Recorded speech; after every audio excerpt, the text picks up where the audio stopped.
Ahora, qué es lo que vamos a ver ahora? Es cómo es la metodología para poder confeccionar un sistema de puesta a tierra que cumpla con la resistencia, que se exigen ya sea 20 ohms o 5 ohms para media tensión. Más adelante también podemos, o sea, no es más adelante, sino que otros tipos de instalaciones pueden exigir menor resistencia, como por ejemplo data center o establecimientos que exijan una resistencia menor debido al tipo de carga. ¿Ya? Em, bueno, vamos a ver una serie de iteraciones en donde tenemos que cumplir con la resistencia puesta a tierra, con los voltajes de paso y con los voltajes de contacto. ¿Ya? Ahora, ¿qué cosa vamos a ver primero? Tenemos que entender cómo funciona una falla. ¿Ya? Una falla, eh, una corriente de cortocircuito, lo que va a hacer es va a estar en tres momentos dentro de su vida de falla, por así decirlo, en donde vamos a salir de la estabilidad, que sería una estabilidad, ay, disculpa, sería estar en estado permanente, ¿cierto? Con ondas sinusoidales, considerando obviamente esto como ejemplo y que las ondas son puramente sinusoidal, que no hay ruido, que no hay problemas con asimetría, etcétera. Por lo general, un sistema en régimen permanente tiene estas características. En tanto voltaje como corriente, ya tiene una onda sinusoidal que va describiendo el comportamiento de esta. Sin embargo, cuando nosotros tenemos una falla, presentamos una distorsión en nuestra onda sinusoidal, ¿ya? Y se vuelve asimétrica, ¿ya? Vamos a tener periodos cortos transitorios o subtransitorios de falla y después estabilidad de nuevo, ¿ya? Y para estos puntos vamos a tener corrientes máximas instantáneas de falla, ¿sí? Y luego vamos a tener una estabilización o un decaimiento en el pic de la corriente hasta llegar a un régimen permanente, ¿sí? Ahora, esto, lo que nosotros estamos viendo acá, es una falla normal que que vamos a analizar para obtener los distintos valores para poder diseñar el sistema puesta a tierra, ¿ya? Aquí la corriente de falla la definen como la componente asimétrica de falla, que sería esta, ¿cierto? Se define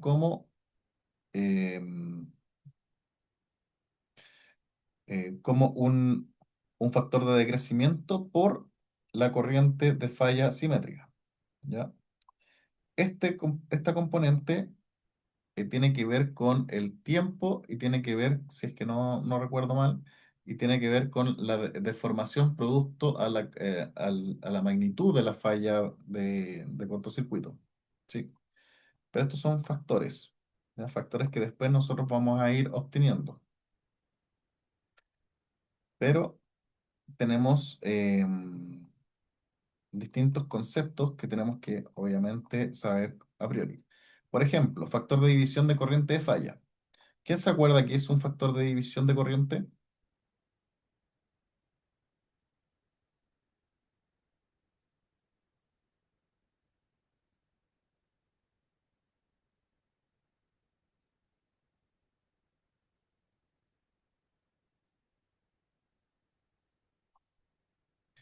Ya. Un factor de división, acuérdense que era el factor que nosotros encontrábamos cuando teníamos circuitos en paralelo.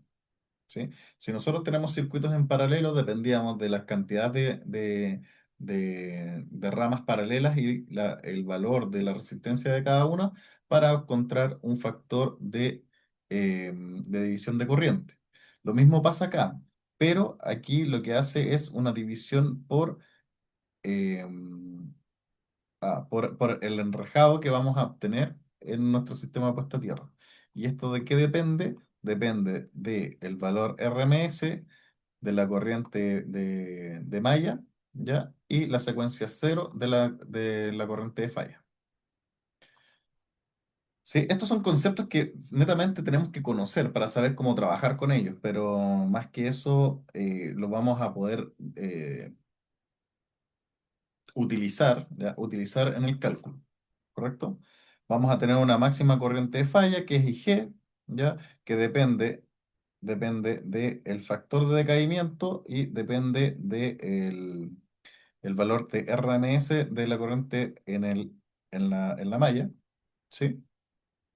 Tenemos una corriente de red simétrica, ¿ya?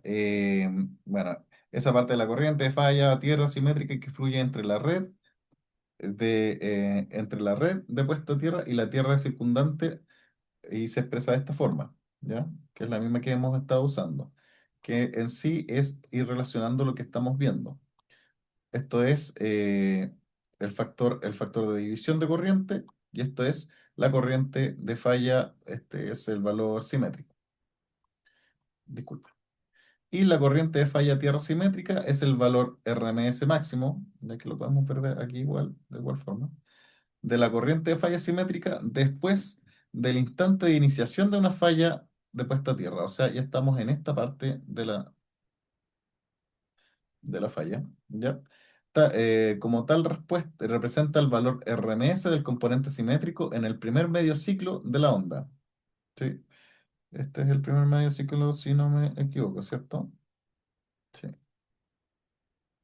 ¿Ya? De la onda de corriente que se desarrolla después del instante de falla en el tiempo, ¿ya? Siempre estamos mirando lo que pasa aquí,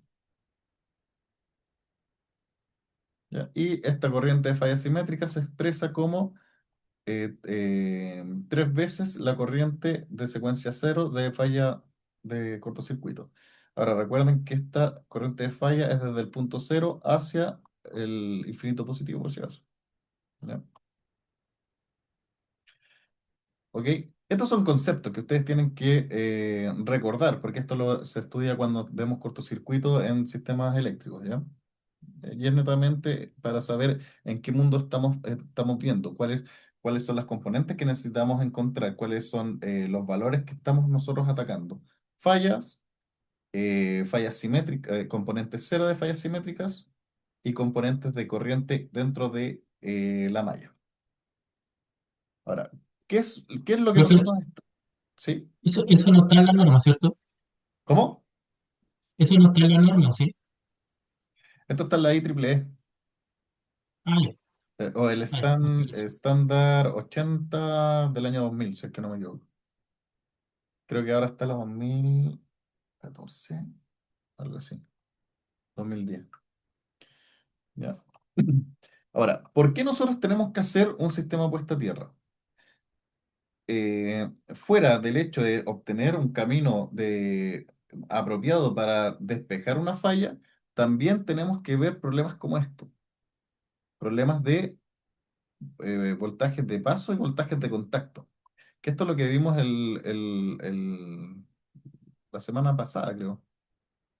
Que si nosotros tenemos una falla aquí, el voltaje va a exponencialmente disminuirse mientras nos estamos alejando desde la falla, ¿sí? Sin embargo, si nosotros estamos muy cercanos y tenemos dos puntos en tierra o dos puntos donde podemos hacer una diferencial de voltaje, podemos cerrar un circuito y crear este tipo de circuito en donde esto va a ser nuestras piernas, ¿cierto? La resistencia y toca. Esto sería V1, V2. Teniendo un circuito de acá, vamos a generar una resistencia por nuestro cuerpo y vamos a generar una corriente que va a pasar por nosotros. Ahora, dependiendo de cuántos son estos valores, ¿ya? Que vamos a caer en esta curva, y dependiendo de los valores que vimos la semana pasada, que estaban dentro de la zona uno, zona 2, zona 3, zona 4, en donde o percibíamos o no percibíamos, pero sentíamos un cosquilleo, donde ya empezaban a reaccionar los nervios, donde posiblemente podríamos tener una fibrilación, es cuando podemos tener peligros de sufrir daños por la exposición, ¿ya? Lo mismo que en el caso de contacto. Nosotros cerramos así el circuito. Punto uno, resistencia del brazo, resistencia del tronco, resistencia de la pierna, B2. Entonces aquí cerramos el circuito y pues tenemos una corriente que nos puede perjudicar. ¿Ya? Problema básico. En principio, un diseño de sistema puesta a tierra seguro tiene los siguientes dos objetivos. Proporcionar medios para transportar corriente eléctrica a la Tierra en condiciones normales y de fallas sin exceder los límites de operación y equipos afectar adversamente la continuidad de servicio. Para asegurar a una persona en las proximidades de la instalación, eh, de las instalaciones puestas a tierra, no se exponga al peligro de una descarga eléctrica crítica. ¿Ya? Por lo tanto, un enfoque práctico para el sistema, para la puesta a tierra segura se refiere a reforzar, disculpen, se refuerza por controlar la interacción de dos sistemas de puesta a tierra de las siguientes maneras. La tierra intencional, que consta de electrodos de tierra enterrada en ciertas profundidades por debajo de la superficie terrestre, y la puesta a tierra accidental, establecida temporalmente por una persona expuesta a un gradiente de potencial en las proximidades de la instalación de puesta a tierra. Traducción, lo que nosotros vamos a hacer es que si nosotros creamos este circuito, al instalar un sistema de puesta a tierra, lo que vamos a hacer es que estas gradientes disminuya. Y si estas gradientes disminuyen, el voltaje en sí disminuya. Por lo tanto, si nosotros estamos en esta situación o en esta situación, los voltajes que nosotros estemos expuestos al estar aquí o acá no sean del nivel riesgoso. Eso es lo que se espera en un sistema puesto a tierra. ¿Ya? Ahora, yo coloqué estas imágenes porque aquí se demuestran las líneas de campo después de una descarga, ya por ejemplo aquí, y el sistema puesta a tierra acá. ¿Ya? Esto lo que está haciendo es que dentro del sistema puesta a tierra las gradientes vayan siendo eh, muy controladas, ¿ya? Todas del mismo nivel. Y obviamente mientras más nos alejamos, estas diferencias de voltaje son menores. Aquí se ve de otra forma, pero en realidad son menores, ¿ya? Porque puede ser, no sé, pues 30, 20, pero ya voltajes pequeños, porque este es el pic. Aquí debería ser el pic, ¿ya? Entonces la gradiente debería haber sido así. Pero con el sistema puesto a tierra, cortamos esa gradiente y la tenemos de esta forma. ¿Sí? A menos que se tomen las precauciones adecuadas en el diseño, los gradientes de potencial máximo a lo largo de la superficie de la Tierra pueden ser de suficiente magnitud durante las condiciones de falla Tierra para poner en peligro a una persona, que es lo que estamos hablando, ¿ya? Además, pueden desarrollar voltajes peligrosos entre estructuras puestas a tierra o marcos de equipos y la Tierra cercana. Las circunstancias que hacen posible los accidentes por descarga eléctrica son las siguientes. Uno, corriente de falla a tierra relativamente alta en relación con el área del sistema de tierra y su resistencia de tierra remota. O sea, posiblemente nuestro diseño no esté bien realizado y la falla sea mayor a lo que el diseño pueda soportar. O, en otras palabras, que nosotros cortemos el gradiente aquí. Y de igual forma vamos a tener voltajes peligrosos. La resistencia del suelo y la distribución de las corrientes de tierra de tal manera que pueden ocurrir altos gradientes de potencial en puntos de la superficie de la Tierra. ¿Qué quiere decir eso? Que no tomar bien en cuenta cuáles son los estratos en los que nosotros vamos a diseñar nuestro sistema puesta a tierra. Por lo tanto, dos, y está infinito. Esto para hecho número. Eh, Nuestro sistema puesta a tierra no actúe de la mejor forma. Presencia de un individuo en un punto o momento y posición tal que el cuerpo está uniendo dos puntos de alta diferencia potencial. ¿Ya? Ausencia de superficie, de suficiente, disculpen, resistencia de contacto u otra resistencia en serie para limitar la corriente a través del cuerpo o un valor seguro en las circunstancias A y B. Ahí se disculpen. Duración de la falla y del contacto con el cuerpo. Esto es súper importante de igual forma.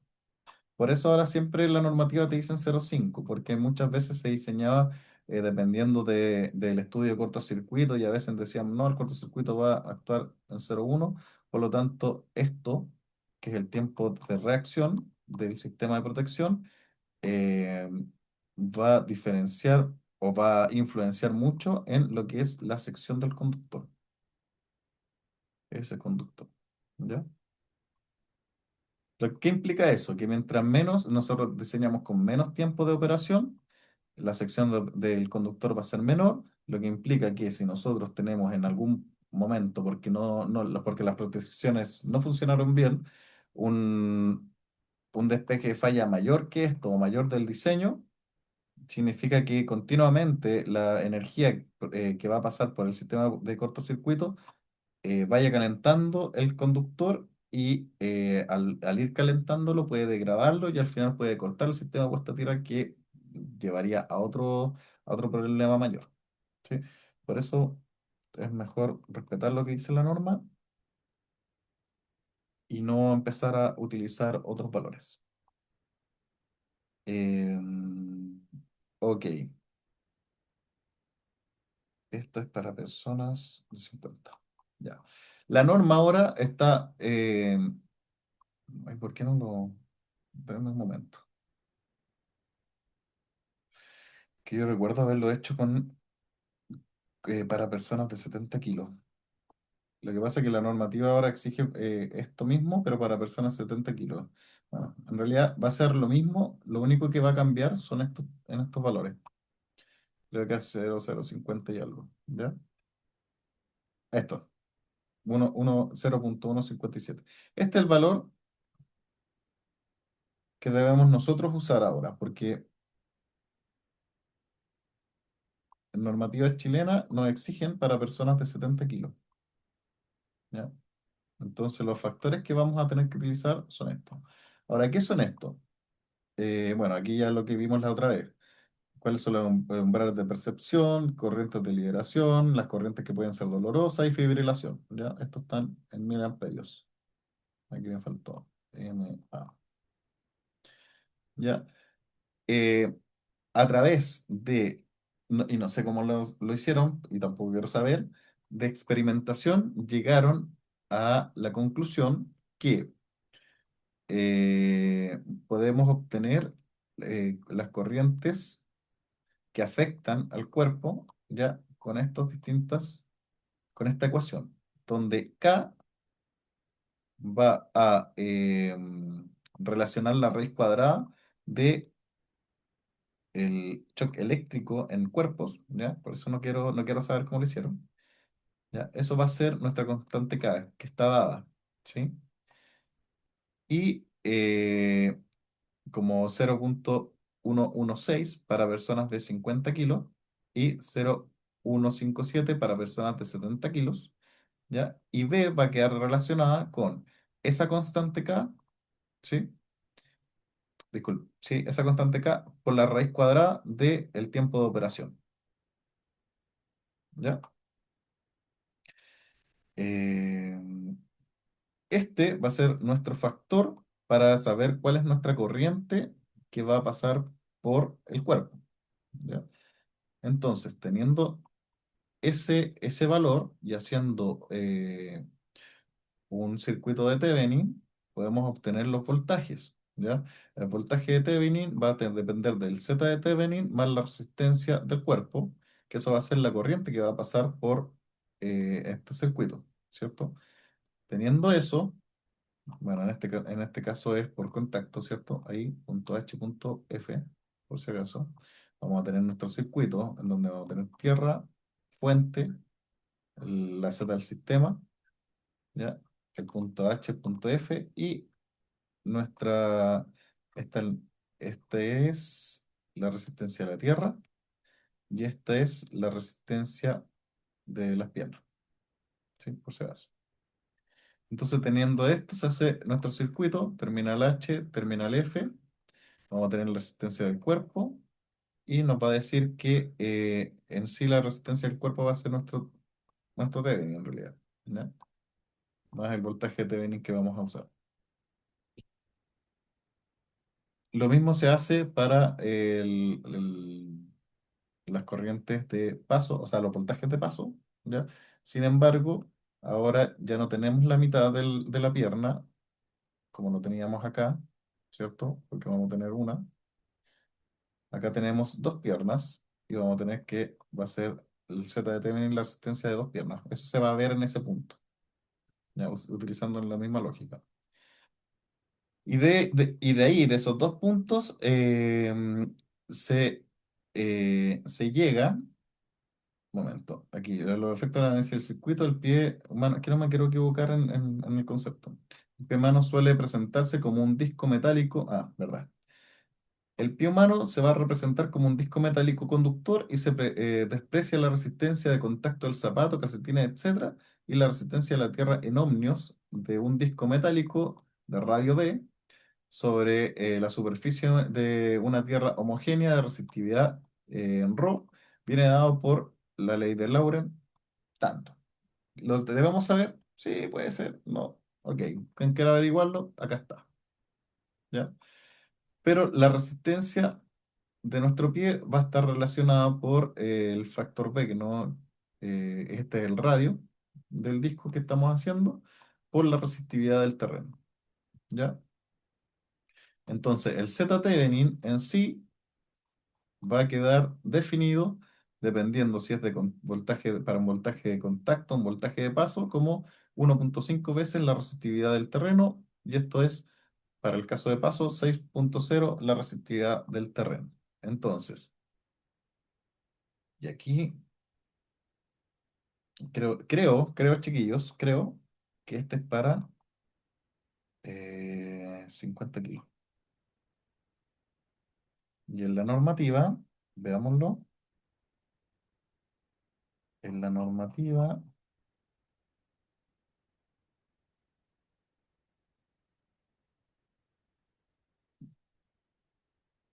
tensión límite tolerable 50. El, este es tensión contacto, touch, y de paso 6. Ya está bien. Porque después eso se tiene que multiplicar por el K. ¿Ya? Dándonos así, ay, ¿dónde estoy? Dándonos así la ecuación del voltaje de contacto y el voltaje de paso. ¿Ya? Em, ya, espérense.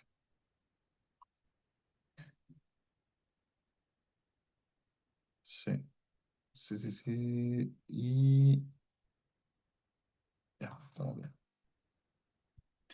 Ahora, nosotros debemos ver cómo actúa la corriente simétrica. Disculpen, antes de pasar de diapositiva. Esto está mal. Esto es para cualquier voltaje, ¿ya? O sea, para cualquier persona o para cualquier tipo de cuerpo. Y nosotros después podemos, acá, reemplazar el IB y reemplazarlo acá dependiendo de qué factores vamos a utilizar. Si es para 70 o 50 kilos, lo podemos reemplazar acá y vamos a obtener una ecuación como las que salen en, en la normativa, ¿ya? Pero es solamente reemplazar. Entonces, esto en sí son los valores que nosotros vamos a tener según las características del terreno, ¿ya? ¿Por qué? Porque aquí lo único distinto que vamos a obtener es este valor. Este es el valor que nosotros vamos a depender. Porque al final nosotros, reemplazando estas variables, vamos a llegar, si es para una persona de 70 kilos, vamos a llegar que el touch va a ser igual a, es 1000 más 1,5 CS por ρ del suelo, ¿ya? Por el K que habíamos tenido para una persona de 70 kilos. Partido por la raíz de eso, ¿ya? Entonces, al final, y te voy a hacer lo mismo. Al final, el elemento que nos va a dar las características de los contactos de paso o de contacto son las características del suelo, que es súper lógico pensarlo de esta forma porque si el suelo es más conductivo o menos conductivo, nos va a modificar las curvas o las curvas de voltaje que se forman a través de una descarga eléctrica. ¿Ya? Entonces, en primera instancia, vamos a tener dos valores que van a depender netamente de las características del suelo. Sin embargo, nosotros necesitamos saber cuáles son las características que determinan la corriente simétrica, que es la corriente que va a estar en falla, ¿ya? Entonces, esas características las da esta ecuación, y esta ecuación se llama la ecuación de Oberndorf, que va a asimilar lo que es la sección del conductor, ¿ya? Los tiempos de operación, TCAP, creo que era tiempo de operación, si es que no, TCAP. Ah, no, disculpen. Es la capacidad térmica por unidad de volumen, ¿ya? Tiempos, el alfa son coeficientes, estos son coeficientes de resistencia, resistividad y temperaturas temperatura ambiental y creo que esto es temperatura permitido por conductor, ¿ya? Todo esto es una ecuación también empírica, ¿ya? Que se obtuvo a través de experimentación para relacionar lo que es la corriente de falla con la sección del conductor y sus temas de temperatura, sus temas de resistividad del conductor, resistencia, tiempos de operación, ¿ya? Teniendo esto, nosotros podemos obtener nuestra sección, esto se lo voy a entregar en todo caso, ¿ya? Nuestra sección del conductor dependiendo de la corriente de falla y las relaciones que hay de las características del conductor y el TC y la duración de la falla, ¿ya?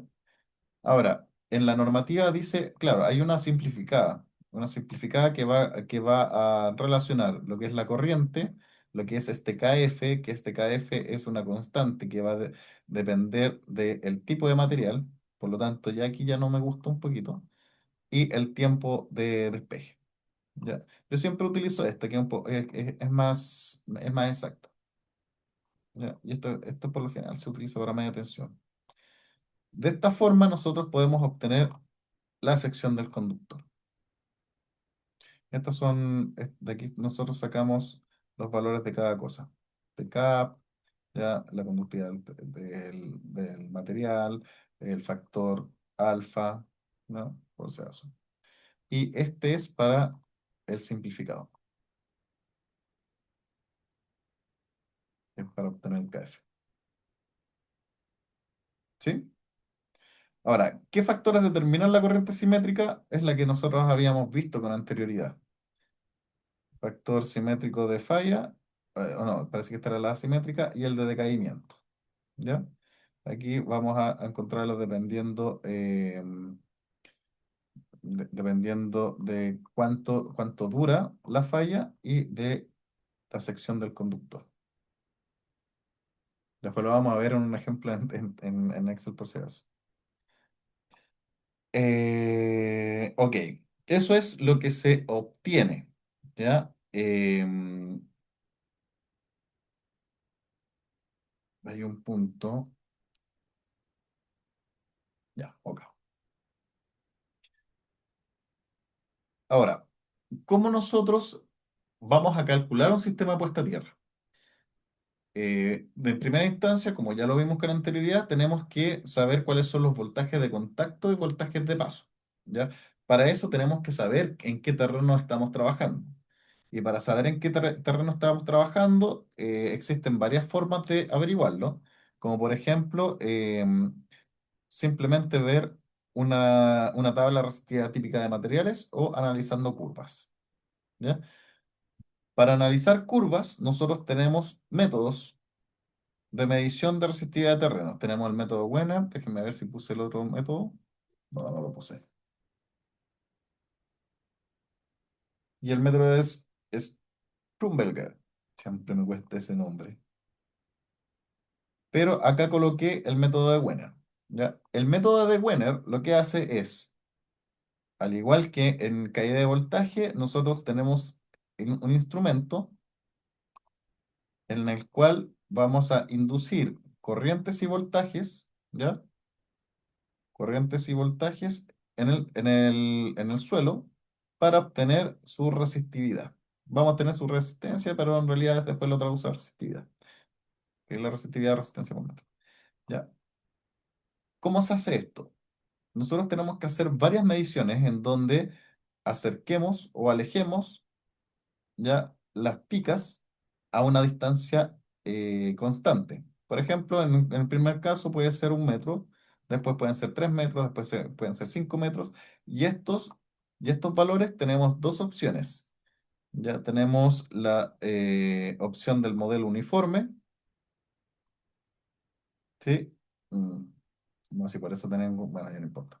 Y en el modelo uniforme nos indica que van a haber solamente dos tipos de suelo o de segmentos de suelo, ya que va a ser, supongamos que esto es suelo, va a ser un ρ1 y vamos a tener un ρ2, ¿ya? Esto va a tener una altura o una profundidad, mejor dicho, h1, y esto va a ser una profundidad h infinito. Y lo que hace es netamente decir, primero hacemos un promedio para obtener el PA. Esa es una forma uniforme, o vemos que el ρ2 va a ser el promedio del el valor obtenido máximo con el valor obtenido mínimo.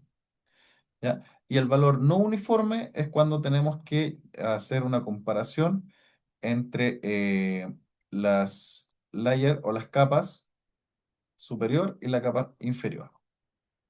¿Sí? O sea, obtener ρ1, ρ2. ¿Ya? Esto es más, ¿cómo lo puedo decir? Es más intuitivo cuando lo hacemos por el modelo de Schrumberger, que no es...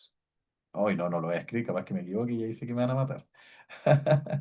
Pero la diferencia es que ese modelo mantiene estas dos picas eh, en su misma posición y vamos netamente alejando las picas de corriente hacia los costados. ¿Ya? Y con eso vamos a tener también una gráfica de resistencia a través o resistencia a través de la distancia, ¿ya? Y vamos a tener una distinta gráfica. Por ejemplo, eso, en, en un gráfico logarítmico. Y eso se tiene que comparar con las curvas de Modi. Y con eso vamos a obtener resistividades equivalentes de las distintas capas. ¿Ya? ¿Sí? Ahora, claramente los valores se tienen que procesar, por ejemplo, por si acaso. Esto es el procesamiento de los valores para obtener estos valores. Medición uno, medición 2, que vienen de el procesamiento de datos. Y este procesamiento de datos, ¿por qué lo paso tan encima? Porque también son valores empíricos. Si se dan cuenta, aquí ya estamos hablando de valores circunferenciales, o en realidad son esféricos que toman en cuenta los voltajes, las resistencias y los volúmenes con esferas de inducción que se hacen en el terreno. Supuestos, ¿ya? Es un modelo que se hace. Entonces de ahí se obtiene a través de geometría y el uso de variables eléctricas las distintas fórmulas para obtener los valores de resistividad. Son ecuaciones que funcionan empíricamente. Y estas son las curvas, pero mm, lo hago, no lo hago. No, no, después le enseño porque me di cuenta que es mejor usar los dos métodos, ¿ya? Porque con los dos métodos nosotros podemos ver las diferencias que hay y el método de Schrumberger eh, tenemos la opción de tener más capas características del suelo y con eso podemos ser más precisos. Así que lo vamos a ver la próxima semana, sí. Eh, Bueno, ¿cuál es la idea en realidad de obtener esto? Nosotros vamos a obtener dos capas y después del análisis del gráfico, ya que el gráfico normal es ese es el gráfico que nosotros tenemos como template, por así decirlo, y aquí vamos a tener nuestro gráfico por medición. Entonces, comparando los valores que nos den respecto a las mediciones, vamos a obtener un RO específico, ¿ya? Que eso va a ser la caracterización de nuestro suelo, ¿sí? Lo vamos a hacer la próxima semana, no se preocupe. Que quiero caracterizarlo más porque con esto pues, que no se pierda. Ya me pasó con los chiquillos de la semana del semestre pasado. Específico, aparente, disculpen. Esta es la resistividad aparente. Ya, ahora, ¿por qué se necesita eso? Es porque es un input para el diseño de nuestro sistema puesta a tierra. ¿Ya? Entonces, vamos a empezar un diseño de sistema puesta a tierra con estas iteraciones. Sí, ya. ¿Cuáles van a ser nuestras iteraciones? Primero, vamos a obtener los valores de nuestro terreno. ¿Ya? Aquí dice A y ρ, lo que quiere decir el área de nuestro sistema puesta a tierra, SPT, y vamos a tener el ρ que va a ser caracterización del suelo, ¿ya? O resistividad aparente del suelo. Rho sub A. Luego de eso, vamos a pasar a una etapa 2 que vamos a definir las características del conductor. Y para definir las características del conductor, necesitamos corriente de falla, tiempo de despeje y profundidad. ¿Ya? Luego de eso, se calcula el voltaje de contacto y el voltaje de paso, ¿ya? Característicos del terreno, ¿sí? Y con esto nosotros vamos a tener la data para decir, ok, podemos plantear una posible solución y dependiendo si esa solución soporta todos los valores que nosotros vamos a encontrar con esto, es si estamos con un diseño correcto o no. Entonces, la etapa 4 que esto lo voy a ver la próxima semana con el Excel, por si acaso, para que sea más didáctico. ¿Ya? En la etapa 4 vamos a obtener lo que es las variables a partir, no, en realidad no. En la etapa 4 nosotros damos un bosquejo de un sistema puesta a tierra. ¿Qué quiere decir eso? Vamos a decir, ok, no me quedo choco. Vamos a tener un sistema puesta a tierra con el largo, o el ancho en realidad en este caso, el ancho, el largo, número de cuadrículas, número de picas, si es que vamos a colocar picas. Acá hay algo que indica la normativa en realidad, que las picas no se colocan en los puntos finales, sino que se colocan en los puntos medios, ¿ya? Picas o barras, barras le voy a poner, y la profundidad, ¿ya? Eso es lo que nosotros tenemos como diseño inicial. En base a esos diseños iniciales vamos a obtener una resistencia, que esta es la parte 5. Vamos a tener la resistencia de la malla, los largos de los conductores, ¿ya? Eso vamos a tener simplemente en la etapa 5, ¿sí? Ahora, por qué nos da estos valores? Porque la resistencia de un sistema puesto a tierra depende netamente de el área de esta. Indiferente si yo le pongo más barras, menos barras, reticulado o sin reticulado. Es netamente el área que cubre nuestro sistema puesta a tierra. Eso va a depender la resistencia, ¿ya? Nada más. No tiene que ver con el reticulado, no tiene que ver con las barras, no tiene que ver con la sección del conductor. Que quede claro eso. Luego en la etapa 6 vamos a ver, ok, ¿qué está pasando en nuestra malla? Y para eso vamos a obtener la corriente de malla, o en realidad la corriente de cortocircuito, sí, la corriente de cortocircuito, dependiendo de lo que nos dé la distribuidora y los tiempos de despeje. ¿Ya? Con eso vamos a caracterizar la corriente que va a ir dentro de nuestra malla. ¿Sí? Ahora, aquí es una relación IG y R, que es una relación respecto a la corriente en malla con la resistencia de malla.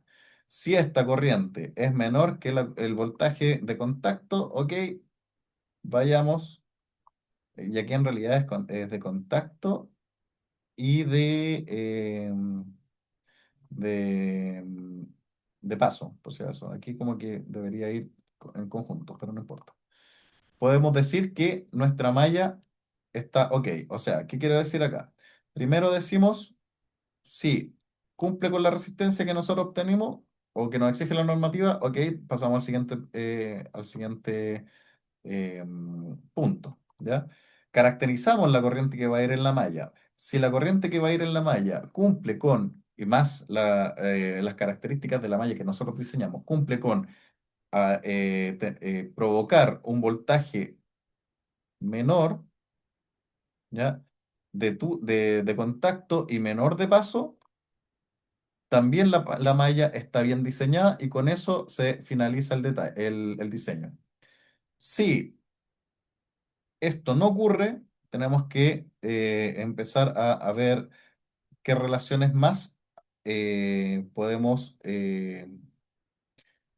modificar para que esto sí ocurra, ¿ya? Porque si esto no ocurre, tenemos que modificar la malla en sí. ¿Sí? Esta etapa, yo no sé si está bien ahí, pero no importa.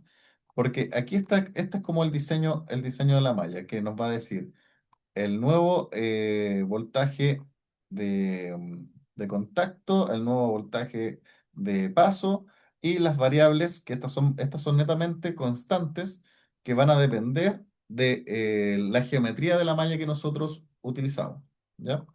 Y con esto, modificando el diseño, vamos a tener que obtener los voltajes deseados. ¿Ya? Eso es el diseño de sistema puesta a tierra, ¿ya? Que tiene como objetivo cumplir con los parámetros de la resistencia que nos dé la normativa y los voltajes de contacto y los voltajes de paso, ¿ya? Esto, de aquí para abajo, son ecuaciones que se lograron empíricamente. Por ejemplo, EM, que es el contacto que se tiene que comparar, si es que no me equivoco, con el de contacto. El EM va a relacionar la resistencia aparente con una constante de forma, ¿ya?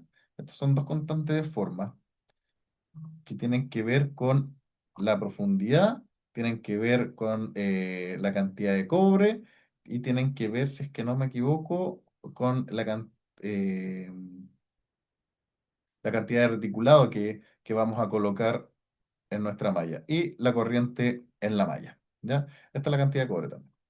Pero eso lo vamos a ver la próxima semana, ya con ecuaciones en el Excel, porque ahí podemos ir modificando de mejor forma el tema. Y momento. Estos son, por ejemplo, aquí tenemos factores netamente de forma, ¿ya? Uno para las mallas cuadradas, una para las mallas cuadradas y rectangulares, ¿ya? O con grid rectangulares, una para mallas cuadradas, rectangulares y tipo L, ¿ya? Entonces, son netamente constantes que después tenemos que ir viendo. Y ese es el voltaje de paso, que si se dan cuenta es muy similar al voltaje de contacto calculado. Esto yo siempre le llamo el calculado y al otro el teórico, que sería netamente dependiendo de las características del suelo. ¿Ya? Sé que en esta clase no se puede lograr visualizar mucho el diseño, más que por esta seguidilla de instrucciones. Ay, disculpen. Pero lo que a mí me interesa que en esta clase, como le voy a compartir esto, dijeran es que el diseño de un sistema de puesta a tierra depende de las características del suelo, las características de la fuente y los voltajes a los cuales nosotros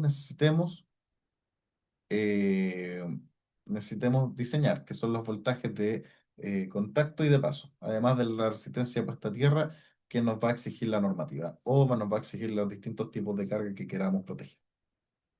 ¿Ya? Eso es. Entonces, en resumen, son esas variables que tenemos que ver y que las variables de resistencia a la malla dependen del contorno de la malla diseñada y los valores de voltaje de paso y voltaje de contacto dependen de la forma del reticulado que nosotros le demos. Ahí lo vamos a ver. Si es que le damos más reticulados, comillas, largos a cortos o conductores largos a cortos, va a modificar el voltaje de contacto y el voltaje de paso o al revés, ¿ya? Y cómo va a afectar el tema del tiempo de descarga para la sección del conducto. ¿Ok? ¿Queda claro? Bueno, no sé si es muy claro en realidad, porque esto es pura teoría y es mejor verlo en, en ejemplo, ¿ya? Pero esto es el diseño de un sistema puesto a tierra. Ahora, que quede muy claro que como aquí dice, esta normativa para efectos de cálculo manual, estás netamente viendo resistencias de puesta a tierra cuadradas, resistencia de puesta a tierra rectángulas, resistencia de puesta a tierra tipo L, ¿ya? Y con o sin electrodos de puesta a tierra, ¿ya? Otro diseño se tiene que hacer con elementos finitos, que eso ya es netamente uso de software. ¿Estamos claros?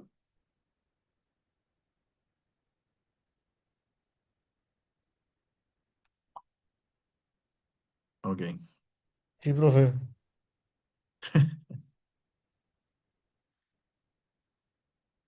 ya.